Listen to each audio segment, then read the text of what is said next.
প্রভু জগন্নাথের রূপ দর্শনের কিছু কথা। ভগবান শ্রীকৃষ্ণ বৃন্দাবনবাসীকে কত ভালোবাসেন, আর বৃন্দাবনবাসী প্রভু শ্রীকৃষ্ণকে কত ভালোবাসেন, এই মধুর গল্পগুলো বলছেন মাতা রোহিণী, মাতা রুক্মিণীকে। তো সে কক্ষের মধ্যে তিনজন ছিল, মাতা রোহিণী, মাতা রুক্মিণী আর সুভদ্রা। তো মাতা রোহিণী সুভদ্রাকে বলছেন, তুমি দরজায় দাঁড়িয়ে থাকো যাতে কৃষ্ণ আর বলরাম এ কক্ষে আসতে না পারে।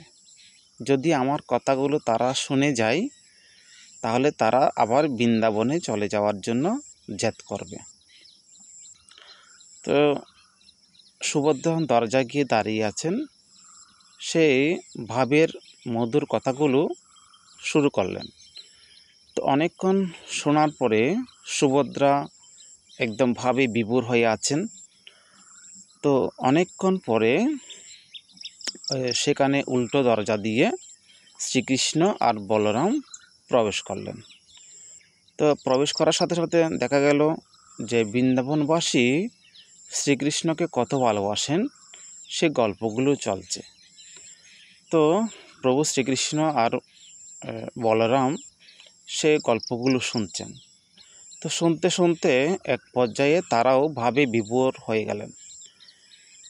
কৃষ্ণ, বলরাম, সুভদ্রা তারা তিনজনে এমনভাবে বিভোর হয়ে গেলেন যে তাদের কোনো হুঁশ ছিল না।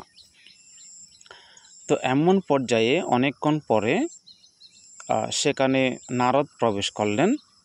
নারদ প্রবেশ করার পর যে শ্রীকৃষ্ণের এবং বলরাম সুভদ্রার যে প্রতিচ্ছবি দেখতে পেলেন, সেগুলো দেখে চিৎকার দিয়ে, প্রভু বলে চিৎকার দিয়ে নারদ ষষ্ঠাঙ্গে প্রণাম করলেন।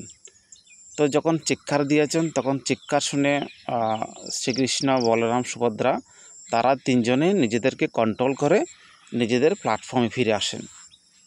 তো এবার শ্রীকৃষ্ণ নারদকে বলছেন যে তুমি যে ভিতরে আসছো, একটু দরজা নক করে আসবে না? তখন নারদ বলছে, না প্রভু, আমি যদি আজকে দরজা নক করে আসতাম তাহলে এই রূপ আমি আজকে দর্শন করতে পারতাম না, এটা আমার পরম সৌভাগ্য ছিল। তখন সেখানে শ্রীকৃষ্ণ বলছেন, না, তুমি এই রূপ তুমি ভুলে যাও। তখন নারদ বলছেন, না প্রভু, এটা তো আমার পরম সৌভাগ্য ছিল, এই রূপ আমি কিভাবে ভুলবো? তখন সেখানে আবারও শ্রীকৃষ্ণ বলছেন যে তুমি এই রূপ ভুলে যাও।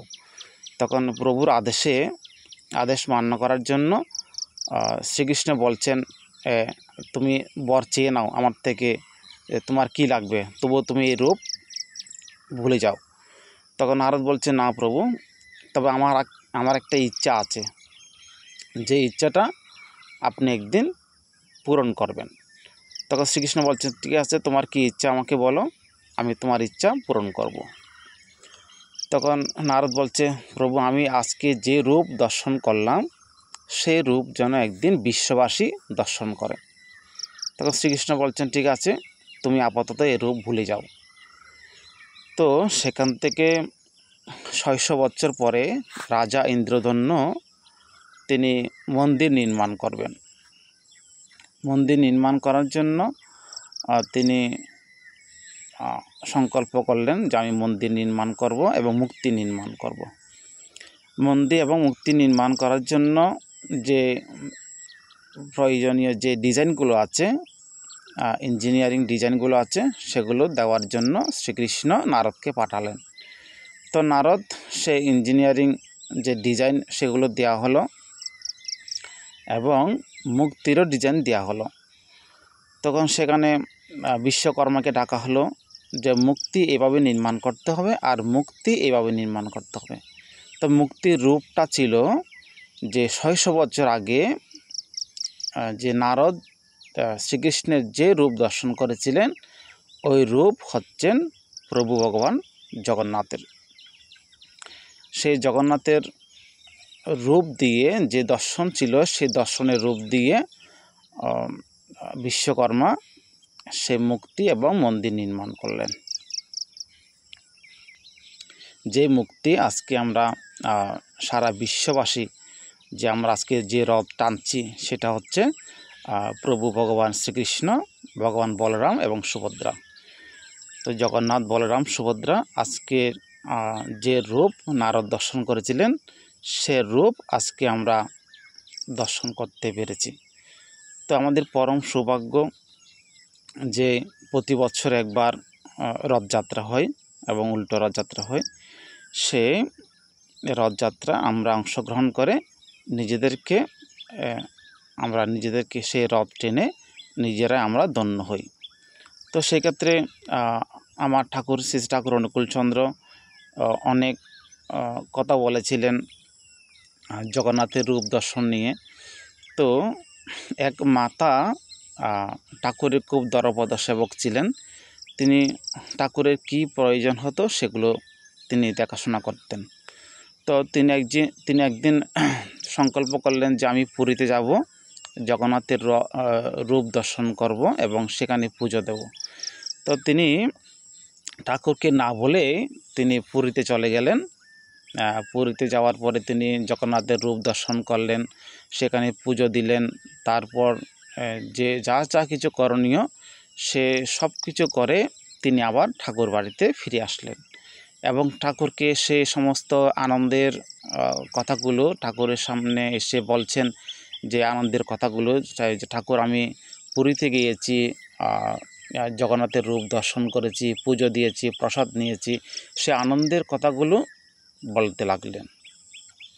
তো ঠাকুর তার সব আনন্দের কথাগুলো শুনে শ্রী ঠাকুর একটা বাণী দিয়েছেন সে মাকে। ঠাকুর বলছেন যে জীবননাথকে হেলাই পেলে জগন্নাথকে দেখতে গেলি, জীবননাথ তোর জগন্নাথ অহংকার না দেখতে পেলি। তো সেই জগন্নাথ এখন জীবননাথ হয়ে আমাদের মাঝে এসেছেন। আর শ্রী ঠাকুর তিনিই বলছেন যে নিজের দিকে দিয়ে আঙ্গুল দিয়ে বলেছেন যে জীবননাথকে হেলাই পেলে জগন্নাথকে দেখতে গেলি, জীবননাথ তোর জগন্নাথ অহংকার না দেখতে পেলি। সে আমাদের যে অহংকারের জন্য আজকে শ্রী ঠাকুরের যে রূপ তিনি এসেছেন, তিনি সর্বপ্রথম থেকে যে রূপ যে সত্যের শ্রীহরি থেকে এবং রামকৃষ্ণ পরমহংসদেব সর্বশেষ শ্রী ঠাকুর অনুকূলচন্দ্র রূপে তিনি আবির্ভূত হলেন। আর এই হলো প্রভু শ্রীকৃষ্ণ এবং তথা জগন্নাথের রূপ। প্রভু শ্রী জগন্নাথ আমাদের প্রত্যেকের মঙ্গল এবং সুস্বাস্থ্য জীবন, সুদীর্ঘায়ু জীবন প্রার্থনা করি প্রভু জগন্নাথের শ্রীচরণে। সবাই ভালো থাকবেন, সুস্থ থাকবেন। সবাইকে আমরা আনন্দিত জয় গুরু।